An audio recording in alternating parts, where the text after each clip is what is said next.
Hey TNLC, my name is Clayton. I'm the lead pastor here, and I want to invite you to continue to worship with us now through the sermon.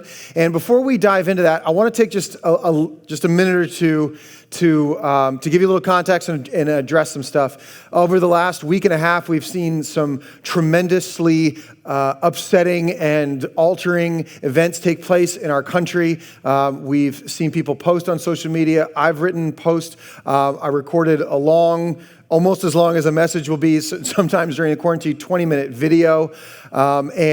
So while we won't be pausing our Sunday morning series to communicate on that topic specifically, though I think if you pay attention, you will hear topics of justice and race and ethnicity and people spoken about actually over and over again in our messages.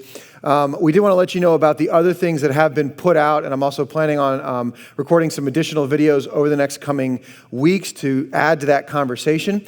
But I also want to let you know that if you go under the Sermons tab, almost every time we say the Sundays tab of the TNLC app, if you go into the Sermons tab, what we've put there is a brand new collection where we pulled individual messages over the years where I've preached on this topic in particular. So lest you think that we are afraid to address things or have not addressed things, we more would like to refer you to the library of times that we have continued to refer to things.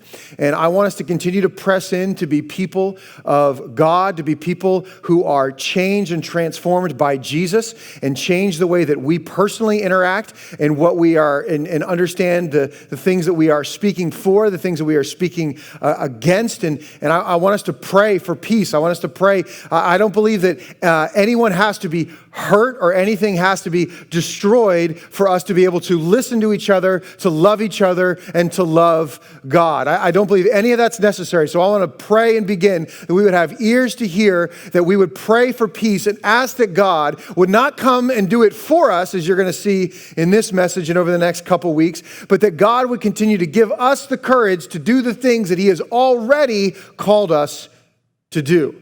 So that was like the pre-chorus to the chorus. That was the pre-message to the message. So let's pray and let's dive into this message today. Father, we thank you for a chance to be light and salt to the earth. That means different things at different times. Would you give us the grace and mercy to be salt and light to the community, the country, and the people that we minister to, that we live with, that we are calling brothers and sisters?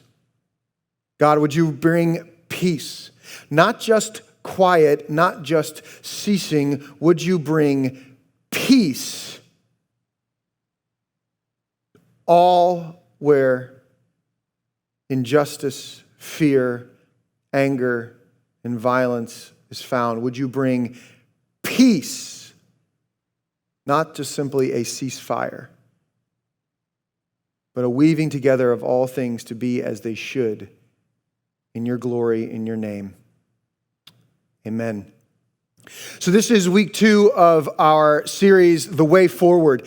And what we're doing is we are taking the journey and lessons, rebukes, corrections of the people of Israel as they left Egypt and head into the promised land. So they were, you want to talk about what it's like to go ahead and live in a new normal. This is what it looked like when God was forming a brand new normal out of the people of God. Because we keep talking about, are we going to go back to normal? Are we going forward to a new normal? You're going to hear this for the next, whatever long this message is. I don't think we're going back to an old normal. I believe God is calling us into a way forward, and that's what we want to believe for, to hear His voice, to hear the way that He is calling us as individuals, as families, and as Trinity New Life Church to move forward to where His power, His presence, and His kingdom is, and how we should participate in it. So we started with the Exodus story last week, and we want to make sure we get this right picture. The Exodus story begins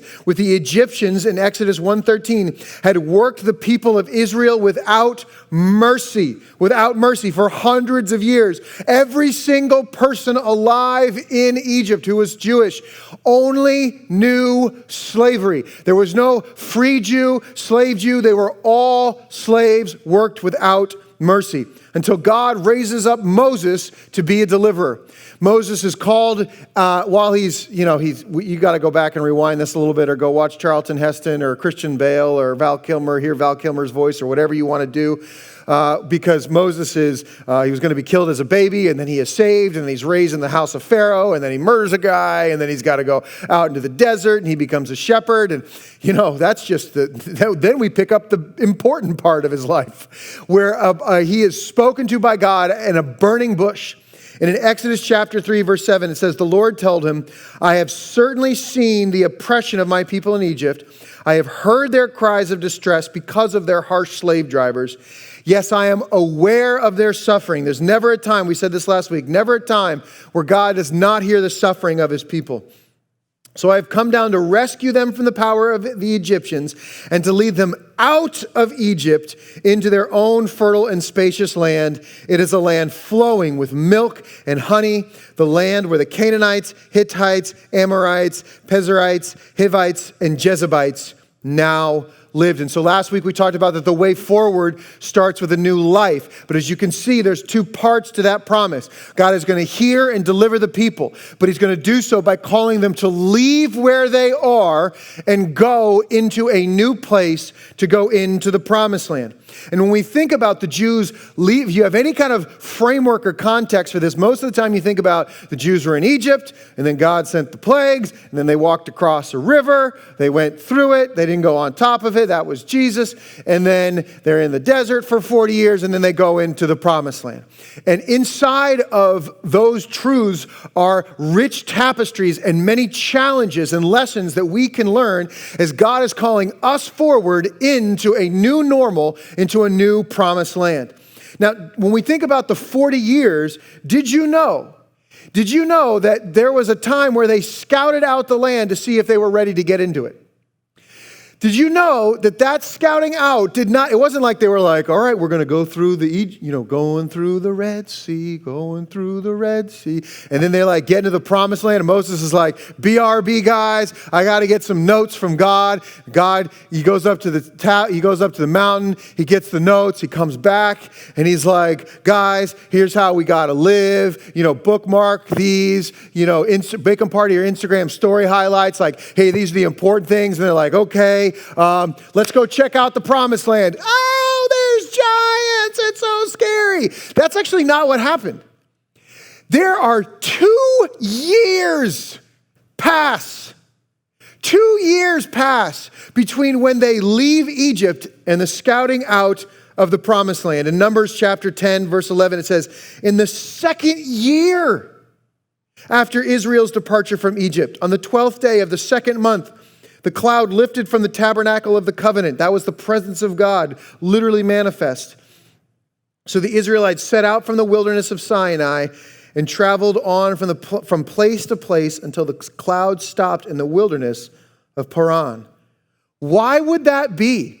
Why wouldn't God just start them over in Egypt, walk them out, get them to the promised land, and then you're like, oh, guys, I guess you weren't ready for the promised land? Why 2 years in quarantine?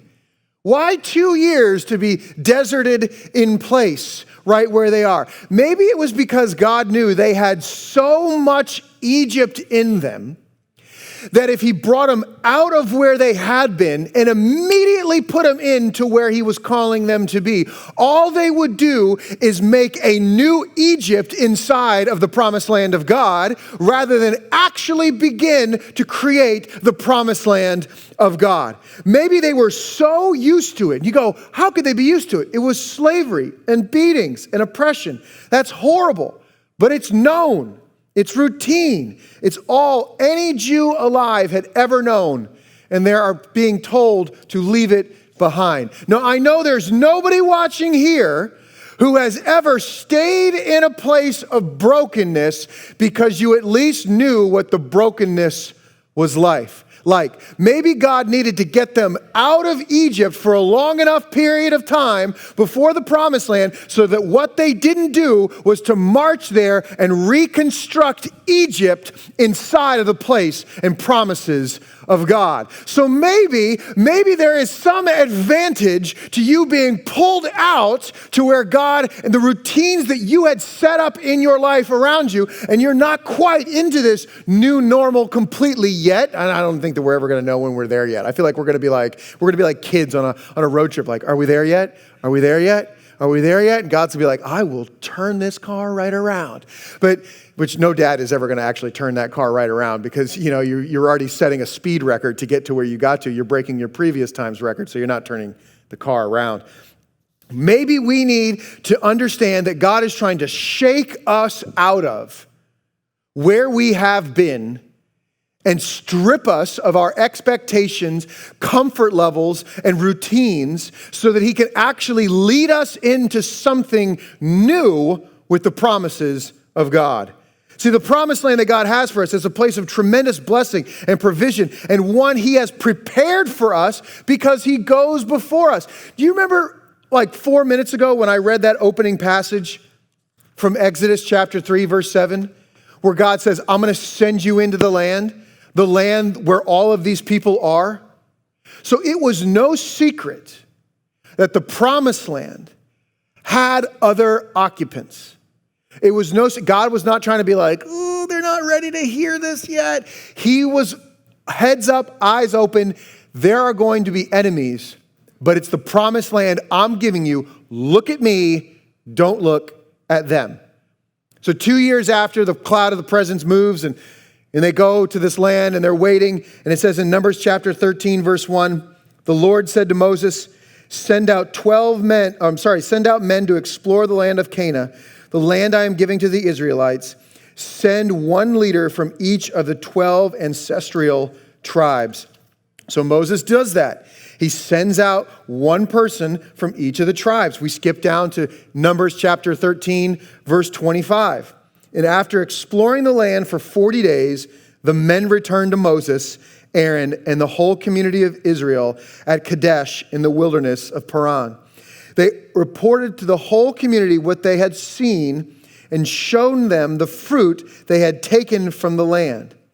This was their report to Moses. We entered the land you sent us to explore, and it is indeed a bountiful country, a land flowing with milk and honey.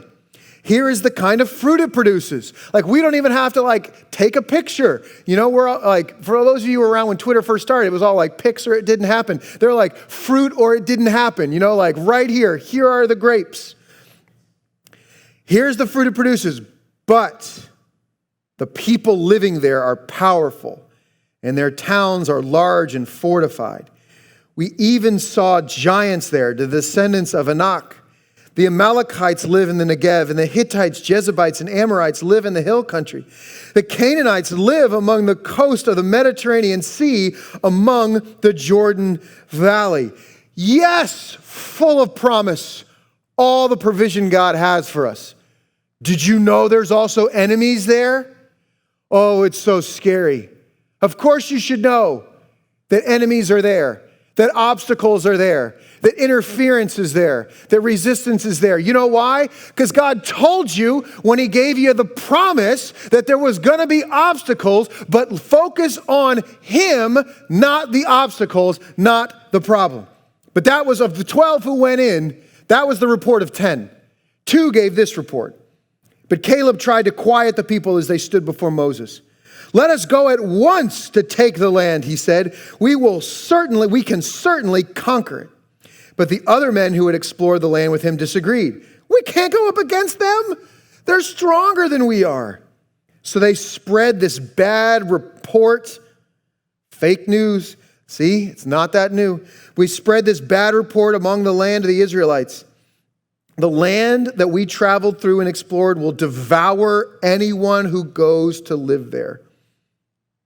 And the people we saw were huge. The challenges are massive. The obstacles cannot be overcome. We even saw the giants there, the descendants, the Nephilim, the descendants of Anak. Next to them, we feel like grasshoppers. And that's what they thought too. So again, just so we're clear, 12 people go in, 10 see one thing, 2 see something different. They both see a land full of promise, just like God said. They see it. God said, I'm going to take you to a land filled with milk and honey. And they say, it's a land filled with milk and honey. So they trust God there. And then when it comes to the part about, hey, but there are going to be obstacles for you to overcome, but there are going to be challenges. There's going to be disorientation. There's going to be struggle. There's going to be strife. But if you trust me, you will get that. 10 of them go, no, the strife and the obstacles, the change and the difference are too much for us to overcome. We will disregard the promise because of the opposition. And the other two say, you would not believe what it's like there. Yes, there's enemies, blah, blah, blah, blah, blah, yada, yada, yada. But isn't this the land that God's giving us? Isn't it the place that God's taking us? Why are we focusing so much on obstacles, oppositions, challenges, and problems? And why are we not focusing on the God who said, this is for us? This is our land. It's our land because he is giving it to us. And if he's giving it to us and our enemies are there, 1 + 1 = 2, the enemy's got to go. And those two are ready to walk in. Oh, let me tell you something. Anytime you're ready to move forward, anytime you're going to go forward, you will never see flat, clear, smooth sailing before you. You will not. The only reason that something is smooth, flat, and clear is because somebody has already gone before you to do the work, and now you just get to coast behind them in the way that they've already obeyed and followed and tried to be able to serve God. But the people who want to we all want to go into this promised land. Oh, but okay, so we've got these 10, and they're afraid. We've got the 2, and they're really excited. So what they're going to do is they're going to rebuke the bad report, and they're going to convince them to serve God. And they're going to go right into the promised land, right? Numbers chapter 14, verse 1.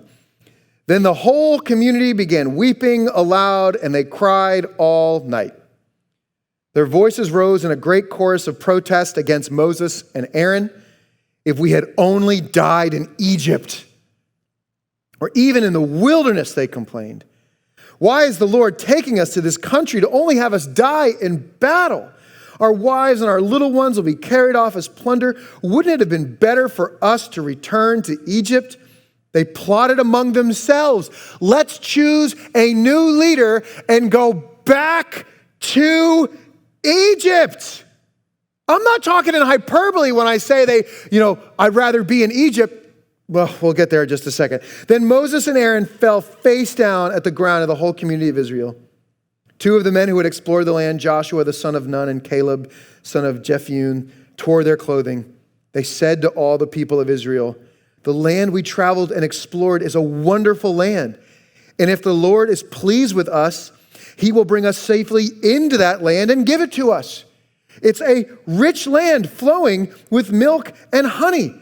Don't rebel against the Lord. Don't be afraid of the people of the land. They are only helpless prey to us. They have no protection, but the Lord is with us.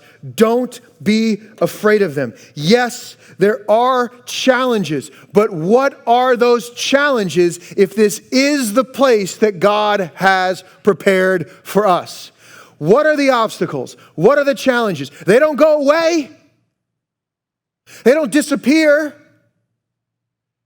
Sometimes we pray for the mountain to move and the mountain moves, and sometimes you move the mountain by digging one shovel at a time, but the mountain still ends up moving, and God's the one who strengthens you and focuses you to be able to accomplish his will and his ways. Why are you rebelling? Why are you afraid of what's forward? Because it's unknown. It's unknown. What's it going to be like there? What's it going to be like?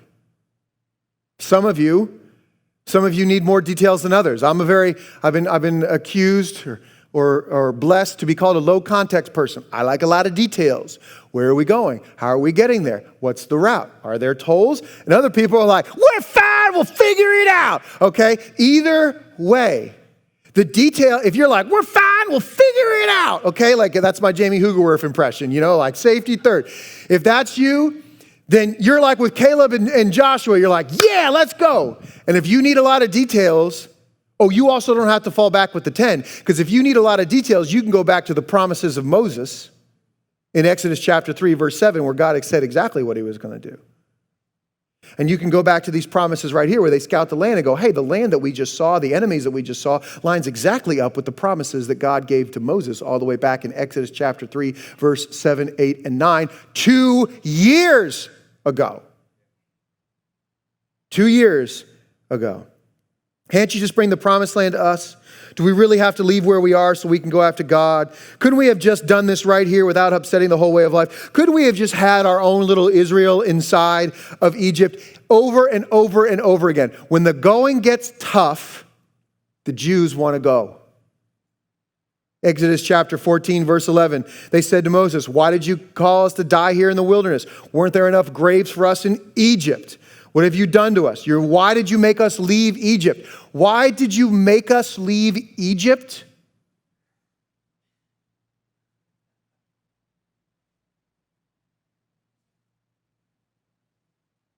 Didn't we tell you this would happen when we were still in Egypt? We said, leave us alone. Let us be slaves to the Egyptians. It's better to be a slave in Egypt than a corpse in the wilderness. Who said those were the only two options? Because that is not the promise of God. Exodus chapter 16, verse 3. If only the Lord had killed us back in Egypt, they moaned. Oh, remember the good times of Egypt?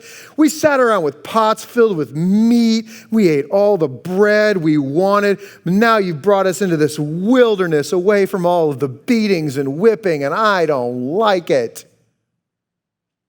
And then we just read, Exodus chapter 17, verse 3. But tormented by thirst, they continue to argue with Moses. Why did you bring us out of Egypt?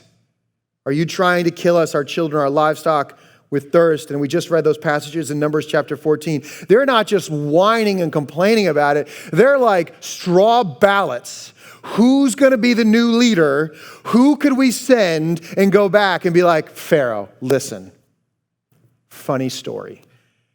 Moses total gaslighted us. We didn't know what was happening.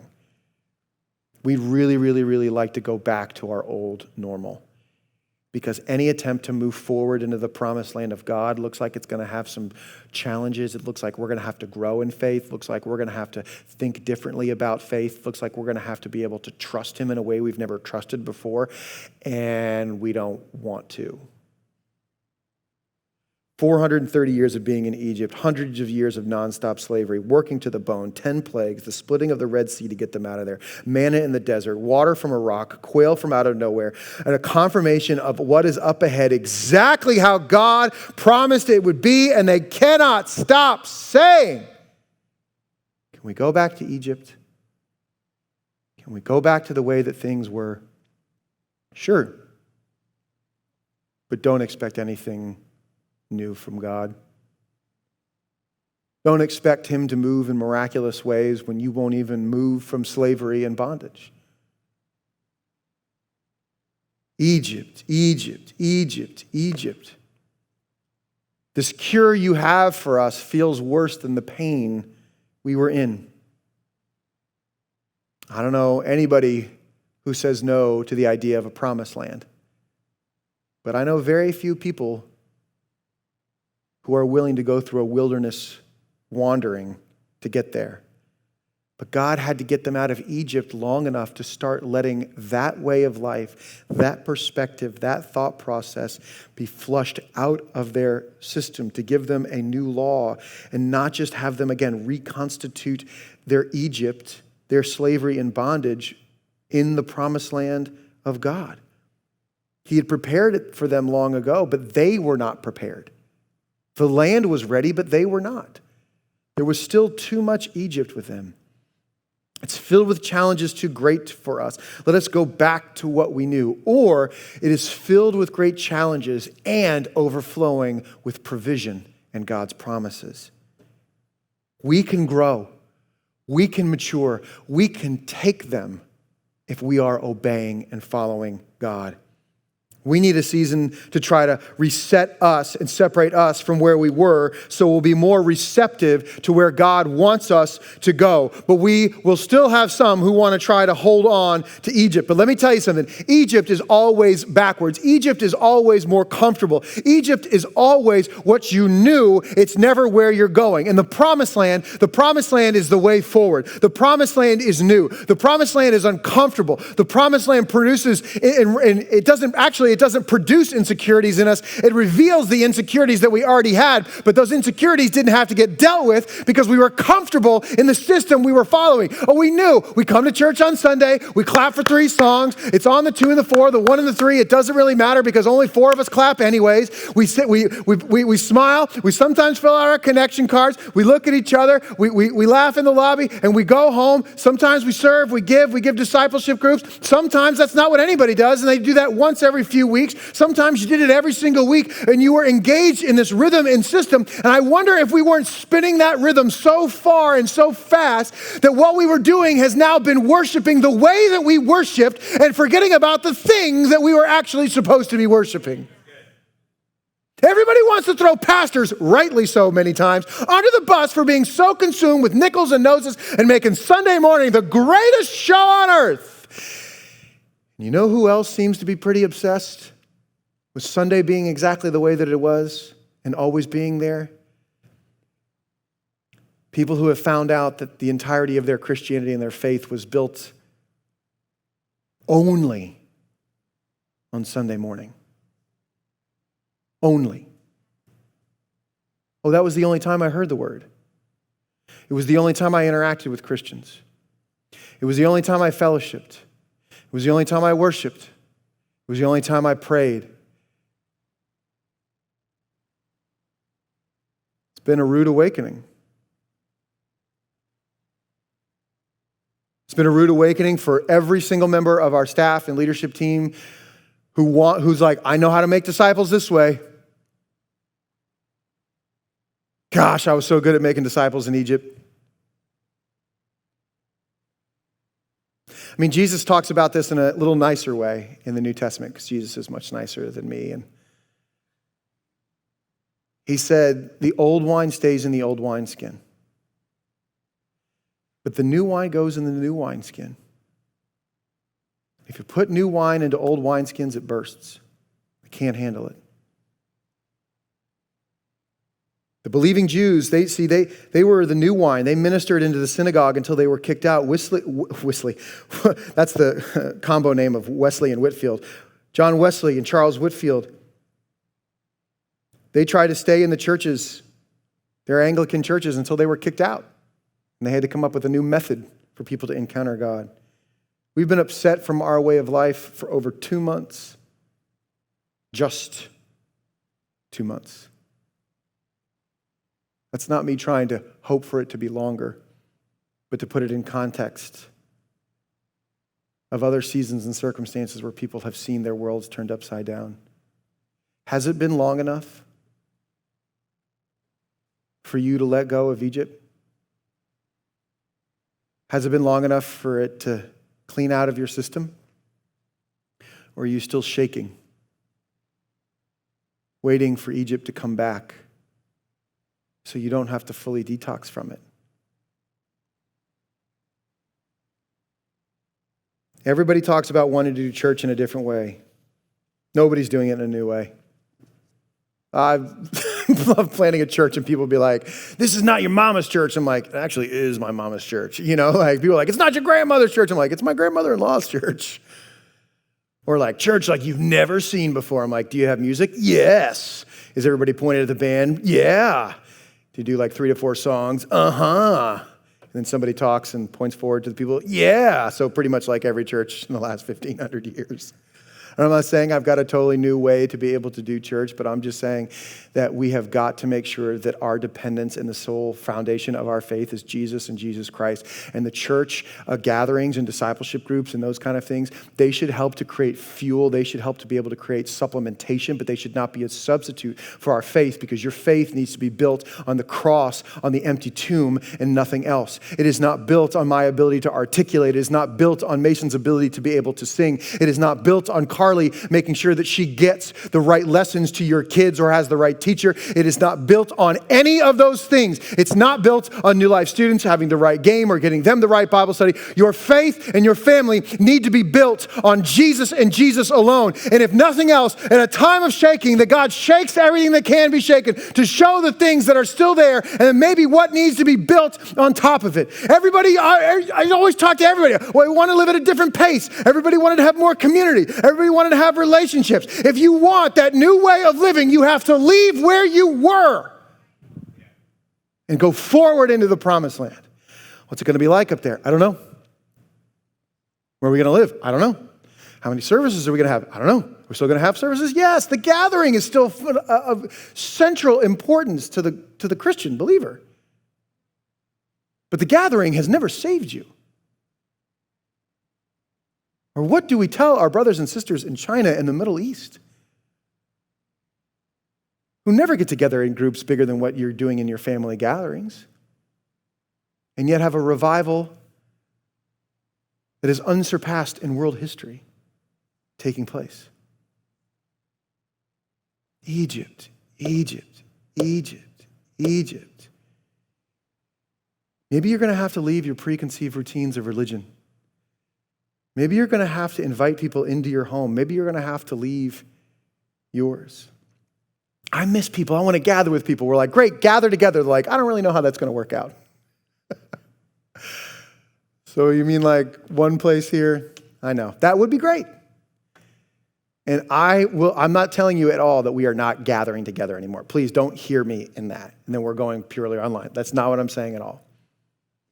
What I'm saying is that this has been and still is a tremendous opportunity for us to shake Egypt out of our lives.